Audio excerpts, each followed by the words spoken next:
Qui alle mie spalle e a lato potete vedere una serie di mezzi della Protezione Civile di Quarto d'Altino, un gruppo che conta su una ventina di volontari, un gruppo che può contare su tanti mezzi per svolgere le loro attività di volontariato. E in quest'ambito il Comune di Quarto d'Altino ha acquistato con un contributo da parte della Regione un ulteriore mezzo, un pick-up che accresce quindi le dotazioni della Protezione Civile di Quarto in funzione delle proprie attività. Un mezzo costato circa 48.000 euro, di cui l'80% con finanziamento della Regione. Vediamo il servizio. Noi ci sentivamo in dovere, ed è un dovere nostro da parte dell'amministrazione comunale, di essere vicina ai volontari, e proprio perché si chiamano volontari a maggior ragione il nostro impegno deve essere maggiore,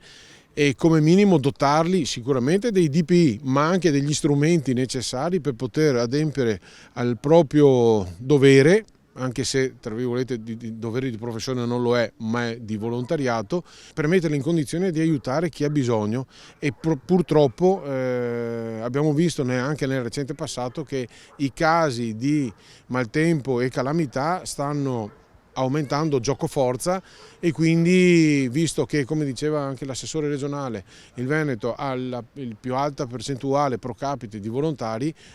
siamo di questo orgogliosi, ma altrettanto noi dobbiamo fare sicuramente qualcosa per metterli in condizione di fare quello che loro, con tanto entusiasmo, con tanto amore, con tanto impegno e con tanto senso del dovere, fanno per mettere in sicurezza, per lasciarci in sicurezza e vivere sereni. Noi abbiamo oltre 20.000 volontari in Veneto di protezione civile, 516 organizzazioni. Una di queste sono i volontari di Quarto d'Altino, che peraltro sono molto operativi,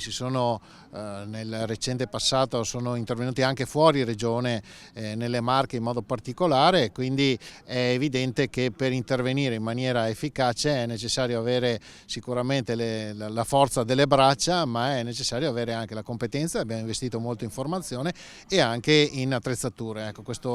il mezzo che sta alle mie spalle è un esempio di un veicolo che può essere utilizzato per vari scopi e che consente di essere ancora più efficaci ai volontari di Quarto d'Altino e quindi a tutto il sistema regionale della protezione civile.